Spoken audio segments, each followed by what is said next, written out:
So we're gonna skin to the ridge of Mount Aeneas today to do some shooting for Fjallraven. I'm gonna demonstrate how I shoot blue hour through a series of tips. I believe there's 4 of them, or 5, and they're kind of my go-to tips for blue hour. So I'll just be sharing those along the way, and I'm also at the same time shooting the new expedition parka for Fjallraven. And this is not sponsored, this just happens to be what we're doing, so it's real life. Let's do it.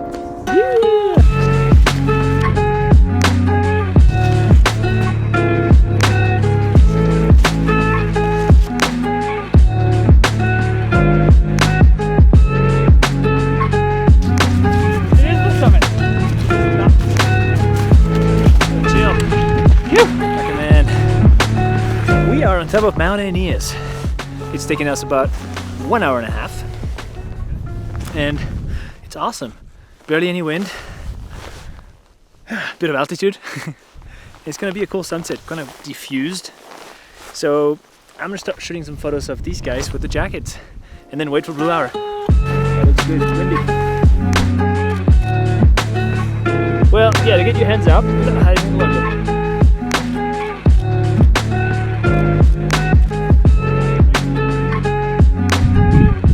so first things first, I'll say that the first thing I check when I get somewhere is where's the sun gonna set, right? So it's gonna sun behind me, it's gonna set west. And the reason I wanna do that is because I wanna know which side is gonna get darker and which side will be brighter. So usually the north gets pretty dark. So I might wanna use that to do some silhouettes. And then, all the south and west is gonna be brighter. So for example, here we have the ridge we came up behind me. So I plan to shoot against the brightest part of the sun. After the setting and after the sun has set, I'm gonna shoot towards the brightest part of the sun, and I'm gonna have these guys walk along the ridge with their headlamps on.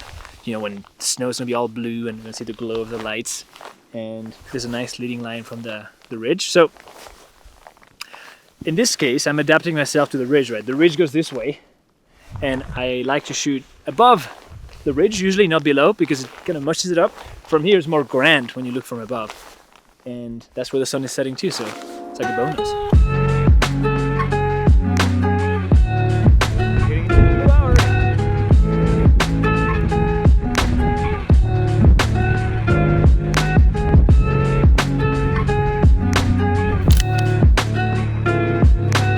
I'd say tip number 2 is use fast lenses. A fast lens is one that sees more light, that has a big aperture. So the same way your iris expands and contracts, a lens that's fast is a lens that has a wide aperture, so like a big iris. So a fast lens, for example, is a 1.4, 2.8, that's fast lenses. I wouldn't shoot blue hour with an f4 lens because I would need to have to use a tripod, and then me and tripods don't go along well. But for me, blue hour is kind of like run and gun, get it all. And I need to be on the move, right, to do that, to change my angles. And 1635 2.8, I can do that. And as it gets a little darker, I'll put the 24-1.4 on, and then just shoot till it's dark, right? 3200 ISO, 6400 ISO. I'll keep going up.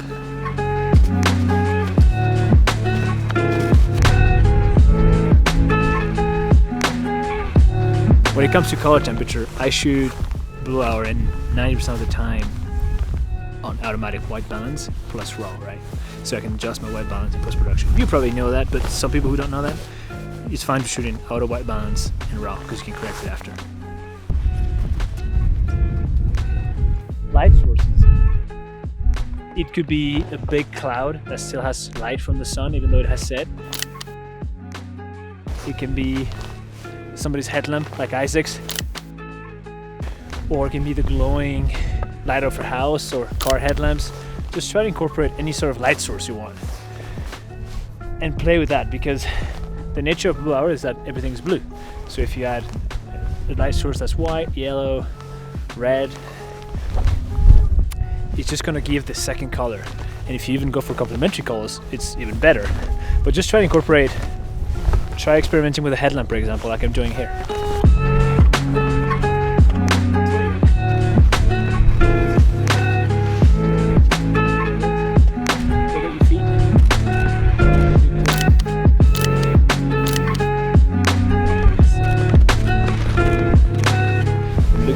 your left shoulder.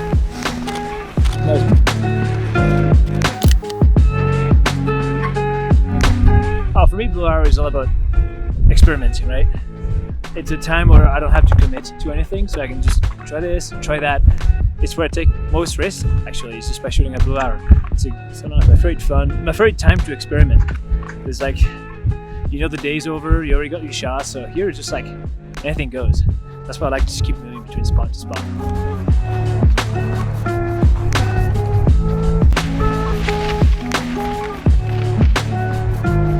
I told you about using fast lenses and 24s and 16s.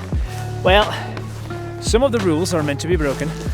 So here I shall demonstrate and try something new. I'm going to use the 7200 for this, 2.8, and a shit ton of ISO probably. And I'm going to get these guys from here, compression shot of them going over the ridge with the mountains in the back. Should be cool. You don't know until you try, and that's what Blue Hour is for. That's the idea of it, is just experiment. You are, with your shit, no shit, it doesn't matter. It's a far away shot, but a compression shot. Okay. So when you load up, so I don't have to come back up here or walk down there. Yeah, load up, take everything. Okay. Yeah. And so I'm shooting at 150 on a 7200. 170 of a second. 150 of a second on a 7200. So this is what you want to practice, being pretty steady, right? I do it for. Oh, she's already there. Fuck. I'll continue.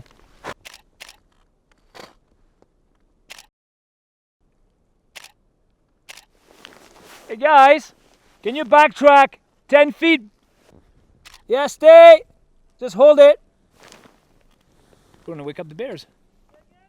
Just stay there.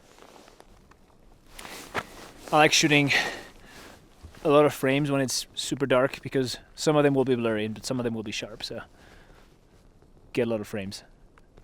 So I've been shooting at, yeah. So what I was saying earlier is, like, you want to practice being steady just for fun. Like, we used to have a game with some buddies to see who could shoot, pretty nerdy, who can shoot the slowest shutter speed handheld. You know, we're like, all right, you try 1/8 of a second on a 50mm lens. It's a pretty nerdy game, but now that you're here, you can use it and apply it for anything. So just practice being steady, hold your breath. Just challenge yourself at shooting at 1/10 of a second on a 24. By some sort of miracle, the 7200 is still focusing in almost pitch black. Awesome. I'm happy about this. I'm gonna keep shooting. They're gonna keep going up. So this little ships in the night. 4,000 ISO, 4,000 ISO, 5,000 ISO.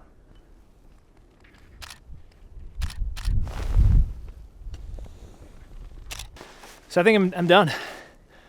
We're gonna just roll back down to town, have some dinner. But this was my take on my basic Blue Hour tips. There'll probably be more videos like this, but this is the one to get you started. Hope you enjoyed it, hope it helped. Send me your Blue Hour photos, because I love seeing them. And if you want to know more about how I shoot Blue Hour, I have an entire section about it in my workshop. It should be linked below, something like that, but have fun out there. This is the best time of the day right now, I'm so stoked.